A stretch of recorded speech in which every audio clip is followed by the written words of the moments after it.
Hey guys, what's up? My name is Eric and I'm the Techy Agent, and today we're doing an unboxing video of the new Garmin Vivoactive 3 Music with my new co-host, my sister Laura.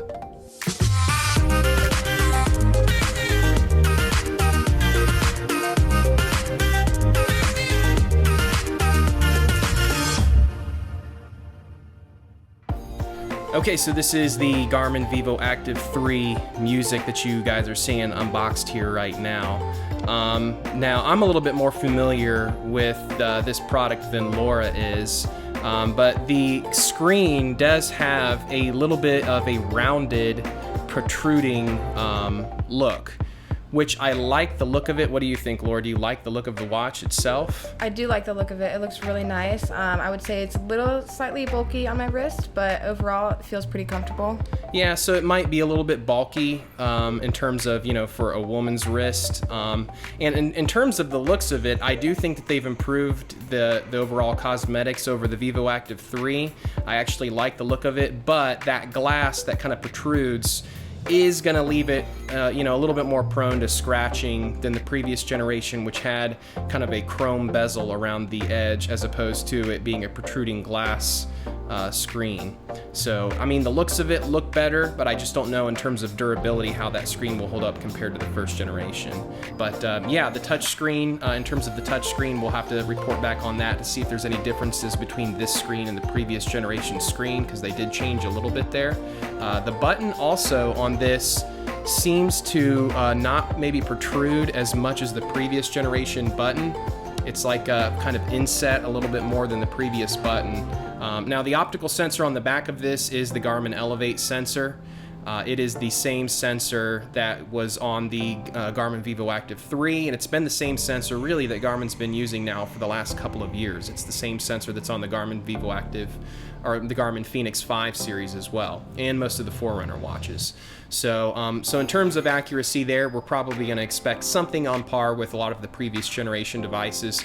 Really, the biggest difference is the music feature, the music add-on, compared with the Garmin Vivoactive 3. So in terms of, again, performance in the gym and performance jogging and cycling and swimming and all of that, it's going to probably perform about the same compared to the previous generation product. This has music storage for up to 500 songs and a battery which lasts for 7 days.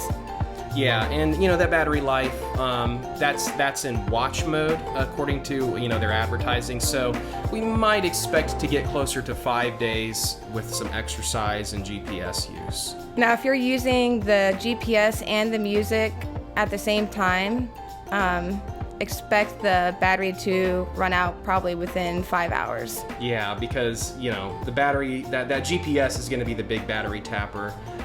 And then the music on top of it is connecting to Bluetooth. So yeah, in about 5 hours, if you're going to go on a really long ride or a really long jog, this is going to tap out a lot sooner than a Forerunner watch or a Fenix watch. So only about 5 hours worth of battery life if you're using both of those features at the same time. So this also has all-day stress testing, which is basically Garmin's proprietary version of heart rate variability. You also get downloadable workouts, which I don't really use because I think they're just not always super helpful. Now, this does also have the Garmin Connect IQ access, which basically means that you'll be able to access Garmin's their own little web store within their app to download various apps, but the biggest use is obviously just customizing the watch screen to the watch face. So you'll be able to download various watch faces as well. And then lastly, this does have swim tracking on it, and Garmin does have, in my opinion, one of the better swim tracking features on the market, and so I will be testing that out at some point here as well. So make sure you hit like and subscribe and hit the bell notification, because we will be doing a full review of this product and rolling that review out for you guys here in about 7 to 10 days from now, after we've had a chance to put it through a variety of different kinds of strength training and CrossFit and boot camp and cycling and jogging and swimming exercises. So stay tuned for that review.